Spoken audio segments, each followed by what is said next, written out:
Saya masih bersama dengan Pak Ikrar Nusa Bakti, pengamat politik yang tadi sudah kita banyak membahas di awal bagaimana pandangan beliau terkait dengan situasi yang terjadi hari ini. Dan tadi Pak Ikrar menegaskan bahwa sayang sekali sebetulnya di ujung pemerintahnya Pak Jokowi justru tercoreng dengan isu-isu seperti ini. Bahkan secara pribadi Anda adalah juga menyatakan sebagai pendukung yang kecewa dengan apa yang terjadi hari ini. Di luar juga kita menangkap, Prof, banyak kekecewaan yang dilontarkan baik di ruang-ruang publik, termasuk juga di sosial media, bahkan kemarahan civil society dan lain sebagainya untuk menolak politik dinasti. Nah, ini implikasinya menurut Pak Ikrar akan sejauh mana kalau ini terus digaungkan gelombang penolakan terhadap melawan politik dinasti ini? Jadi ya, kalau Anda lihat pandangan saya ya, saya menulis 2 kali di Harian Kompas. Pertama tentang apa istilahnya itu, tentang akrobatik politik ya. Dan kemudian yang terakhir adalah kuasa memanggul lupa. Gitu. Dan kalau Anda lihat, itu yang terakhir itu memang kesedihan saya melihat hal ini ya. Yang kalau yang akrobatik politik itu saya masih belum percaya bahwa Pak Jokowi itu akan membangun dinasti politik. Tapi begini Bung ya, kalau Anda lihat, negara kita itu kan negara kesatuan Republik Indonesia. Benar nggak? Ya. Dan kemudian Anda tahu demokrasi itu adalah from the people, by the people, and for the people. Ya, saya tidak menolak dinasti dalam artian kalau itu sesuai dengan aturan hukum, seperti yang terjadi di Amerika Serikat ya, dengan klan Kennedy, misalnya kan, kakaknya jadi presiden, adiknya itu menjadi jaksa agung ya, jadi John F. Kennedy, kemudian Robert Kennedy jadi jaksa agung. Kemudian anaknya juga pernah menjadi duta besar di Jepang ya. Kemudian juga ponakannya itu pernah menjadi anggota Kongres ya. Jadi itu klan ya. Kemudian Anda lihat ya, ada juga misalnya klan Clinton lah ya. Clinton menjadi presiden, kemudian istrinya menjadi calon presiden. Pada saat Clinton tidak jadi presiden. Ya enggak? Hillary itu naik mencalonkan diri pada saat Clinton bukan presiden ya. Kemudian Anda juga tahu ya, George W. Bush ya, bapak sama anak menjadi presiden secara berturutan ya, tapi Anda lihat apakah itu sang anak ya, George Bush Junior itu politisi kemarin sore? Kan bukan ya. Nah, kalau dalam persoalan yang kenapa saya keras dengan dinasti ini, karena majunya Gibran menjadi cawapres itu diawali dengan rekayasa hukum, ya. Diawali kemudian diawali sebelumnya rekayasa politik supaya partai koalisi yang bergabung di dalam koalisi Indonesia Maju itu bergabung, gitu kan? Kemudian koalisi hukum melalui Mahkamah Konstitusi, dan bukan mustahil nanti ada lagi rekayasa eksekutif, ya, yaitu maksud saya rekayasa eksekutif itu adalah karena presiden ini kan panglima tertinggi angkatan bersenjata, dia juga adalah pimpinan di semua kabinet, ya, anggota kabinet, dan juga Polri, ya, BIN, kemudian juga BSSN, dan juga kemudian juga ASN dan sebagainya, ya. Anda bisa bayangkan kalau kemudian presiden itu menggunakan kekuasaannya untuk menggunakan aparat-aparat di bawah ini, ya, infrastruktur negara. Betul. Dan Anda juga tahu, ya, mengapa kemudian Golkar, PAN dan sebagainya itu akhirnya manut pada keinginan dari presiden, karena mereka juga takut, karena mereka juga berada di dalam seperti tersandera karena adanya kasus-kasus hukum yang mereka juga alami, ya. Jadi itu Anda lihat gara-gara kasus hukum yang terjadi di Partai Nasdem, ya. Mereka melihat, wah, jangan-jangan nanti di partai-partai kami akan dinasdemkan, gitu. Itu juga takut.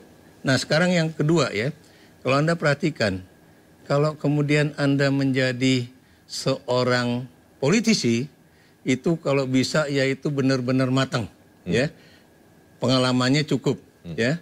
Kalau Prabowo bilang bahwa Perdana Menteri Sultan Syahrir itu menjadi menteri pada usia 36 tahun, ya. Saya bertanya, Prabowo tahu sejarah Indonesia nggak, ya? Itu kemudian Sultan Syahrir itu sebelum menjadi Perdana Menteri, dia udah menjadi ketua tim negosiasi antara Belanda dengan Indonesia ya. Bacalah sejarah ya. Apa namanya itu berbagai apa istilahnya itu pertemuan-pertemuan dari Malino, kemudian juga Linggarjati, Rumroyen, kemudian juga pertemuan konferensi Meja Bundar ya. Itu banyak politisi-politisi ya, termasuk Bung Hatta, itu memang usia-usianya muda. Bung Karno, kalau dia menjadi Ketua Partai Nasional Indonesia pembentuk ya, pada usia dia 26 tahun. Ya enggak? Tapi Bung Karno udah berpolitik sejak SMA, bahkan juga begitu dia masuk ke Institut Teknologi Bandung gitu. Nah kalau ini kemudian Anda perhatikan ya, seorang anak presiden itu hari ini dilantik menjadi anggota Partai Solidaritas Indonesia. 2 hari kemudian dia menjadi ketua umum dari partai itu. Itu masuk akal nggak gitu kan? Maksud saya, apakah kemudian Anda baru lulus sarjana, masuk ke misalnya MNC Group, langsung kemudian bisa menjadi anchor kayak sekarang? Pasti Anda mulai proses-proses yang supaya terinternalize ya. Apa sih tugas seorang anchor, apa sih seorang pembawa berita, apa sih tugas seorang reporter dan sebagainya dan sebagainya. Kemudian kakaknya Kaisang ini lebih gila lagi ya. Hari ini diangkat menjadi anggota AMPI ya, bukan anggota Golkar dalam artian partai loh, tapi ini saya partai ya. Anggota AMPI, 2 hari kemudian dinyatakan menjadi calon wakil presiden bersama Prabowo dari Partai Golkar. Padahal Partai Golkar itu bukan partai kemarin sore ya.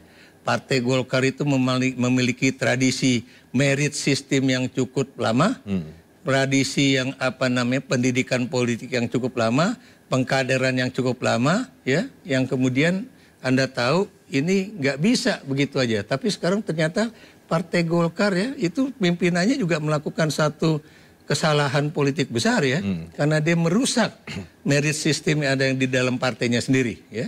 Termasuk juga teman-teman yang dari ketua-ketua partai lainnya ada di dalam koalisi itu ya, termasuk yang tadinya mengusulkan Yusril Iza Mahendra, mengusulkan Erick Thohir ya, yang jauh lebih lama berada di dalam pemerintahan, jauh lebih lama pernah menjadi koordinator dari event-event besar yang ada di negara ini ya, dan itu menunjukkan betapa mereka itu boleh dikatakan sudah matang dari sananya ya. Kalau kemudian ini ada anak baru masuk ya, itu kalau katanya wah ini kan akselerasi, kalau buat saya bukan akselerasi nih, ini karbetisasi gitu, di karbit gitu kan.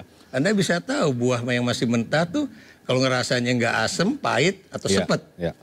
Kalau di karbit itu bisa aja rasanya mendekati enak, tapi Anda bisa terkena penyakit ya, karena ini pengkarbitkan itu menggunakan bahan kimia ya. Dan Anda jangan lupa bahwa kalau ini kemudian dielu-elukan sebagai anak muda yang berprestasi, saya akan bertanya kepada generasi milenial, bertanya kepada generasi Z ya, apakah kalau Anda bukan anak presiden kemudian melamar ke Partai Golkar, 2 hari kemudian Anda bisa dicalon wakil presiden, ya?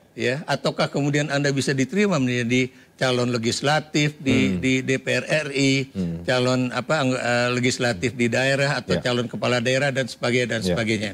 Ini menunjukkan ya betapa politik Indonesia situ bukan lagi egalitarian, bukan lagi berdasar merit system, ya, bukan lagi berdasar pengetahuan yang Anda miliki, ilmu yang Anda miliki, dan juga keterampilan di dalam berpolitik dan juga pengalaman yang cukup matang. Apa artinya? Itu tadi ya. Ini seperti kalau dulu dalam tahun 80-an dikatakan artinya tiban. Tiban Anda tahu, tiba-tiba plek, out of the blue, ya, from nowhere, tiba-tiba Anda menjadi anchor misalnya. Tiba-tiba Anda menjadi letnan jenderal misalnya. Tiba-tiba Anda bisa menjadi wakil presiden misalnya. Ini kan menjadi suatu pertanyaan ya. Bagaimana kami kalau misalnya bukan anak presiden memiliki suatu hak ya, yang sama atau tidak, kesempatan yang sama atau tidak ya. Ini saya tanyakan pada generasi Z dan juga milenial, jangan kemudian mereka terkagum-kagum ya, bahwa ini buat saya juga penghinaan, bukan cuma kepada partai politik ya, tapi juga terhadap generasi-generasi yang bukan memiliki privilege karena bapaknya presiden ya. Jadi ini yang menjadi satu keresahan kami. Dan Anda bisa bayangkan kalau ini berlangsung ya. Gibran jadi wakil presiden, kemudian jadi presiden 10 tahun. Habis itu Kaisang menjadi wakil presiden atau presiden juga kemudian 10 tahun. Pada saat itu si anaknya Gibran, Jan Etes, itu udah berusia di atas 20 tahun. Yang Anda tahu untuk menjadi anggota legislatif itu minimal 25 tahun. Nanti Mahkamah Konstitusi lagi menurunkan lagi. Ya, jadi hal-hal semacam ini Anda bisa bayangkan mau dibawa kemana Republik ini ya. Ini kemudian membawa Republik ini benar-benar ke bawah ke arah yang tadi saya katakan, yang tinggal 4 kali pemilihan umum kita mencapai demokrasi yang matang pada 2039, ini malah pada tahun 2024 yaitu tepat 26 tahun reformasi, kita diajak kembali ke arah belakang ya. Jadi ini yang misalnya kayak Kang Riana Harja Pamungkas itu juga marah ya. Kemudian Bang Todung Mulya Lubis juga gregetan ya. Atau Mas Gunawan Muhammad juga kemudian juga gregetan, termasuk juga budayawan Butet Kertarajasa ya. Jadi inilah yang ingin kita selamatkan. Mari kita selamatkan Indonesia sebagai negara demokrasi, the truly democratic state ya, yaitu yang tadi saya katakan, demokrasi itu adalah from the people, by the people, and for the people. Jadi jangan kemudian mendiskriminasi antara anak presiden dengan kader Golkar ya. Itu kalau saya menjadi Aceh waktu itu ya, yang membacakan keputusan Golkar itu, saya akan sedih sekali itu. Bagaimana dia sendiri yang udah berdarah-darah di Partai Golkar, lama berjuang dalam Partai Golkar, menghabiskan dana dan tenaga untuk Partai Golkar, tiba-tiba dinihilkan kesempatannya untuk menjadi calon wakil presiden ya. Hanya kebetulan satu orang anak presiden dimajukan untuk menjadi cawapres. Ya, dengan praktek itu artinya saya menangkap ada persoalan etika sebetulnya ya Prof ya. Bukan cuma etika, itu juga moral politik. Ya, moral politik, bahkan lebih daripada itu ya. Dan itu sendiri ya, kalau Anda Jawa, Anda orang Jawa, ya Anda sayangnya kayaknya bukan orang Jawa. Orang Jawa sendiri kan udah mengingatkan ya, udah mengingatkan bahwa mirik itu gendong lali gitu, atau yang bahasa lainnya kuoso gendong lali atau kuasa memanggul lupa ya. Itu diingatkan ya, lupa akan siapa dia, lupa kemudian bagaimana dia bisa masuk ke politik, lupa akan kemudian bahwa dia menjadi calon presiden yang membaca juga wasiat Bung Karno, Dedication of Life, My Dedication of Life gitu ya, yang bahwa dia menjadi penguasa hanya untuk kepentingan bangsa dan negara gitu. Bukan kemudian mendahulukan anak dan keluarga, baru bangsa dan negara. Jadi ini yang terjadi buat saya ya, seperti yang dalam peribahasa bahasa Inggris itu ya, blood ya is thicker than water. Jadi darah itu lebih kental dari air, dan karena itu ya, kalau kita sebutkan air itu adalah masyarakat Indonesia secara keseluruhan, kalau kemudian darah itu adalah keluarga ya, jadi itulah yang kemudian bisa kita katakan bahwa presiden lebih mendahulukan anak dan keluarganya ketimbang Indonesia yang kita miliki, rakyat Indonesia yang kita miliki, dan juga berkibarnya bendera Indonesia akan lebih apa namanya itu lebih bersemangat lagi pada 100 tahun Indonesia 2045. Oke. Menarik mencermati, menyelami pandangan Pak Ikrar. Nah, kalau sekarang kita bicara ke politik praktisnya, Prof. Ikrar. Banyak yang kemudian berpandangan bahwa dengan Gibran menjadi cawapres, justru ini merugikan Pak Prabowo. Tapi dengan kondisi yang ada, yang tadi Anda sudah jelaskan bahwa ada alat-alat negara yang kemudian ini bisa berpotensi digunakan untuk memenangkan anak dari seorang presiden begitu. Apakah pertarungan ini sesungguhnya pertarungan yang sulit ditebak atau memang adanya Gibran ini justru menguntungkan bagi Pak Prabowo Subianto atau justru sebaliknya? Itu yang menjadi pertanyaan, Prof. Bagaimana pandangan Anda soal itu? Kita nanti jawab di segmen terakhir. Kami akan segera kembali sesaat lagi.